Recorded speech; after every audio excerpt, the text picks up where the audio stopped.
Bugün yapmadığını yarın yaparım diyor.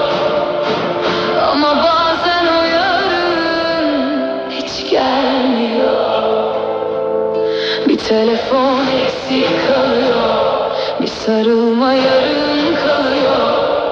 Söylenmemiş sözler kalpte kalıyor.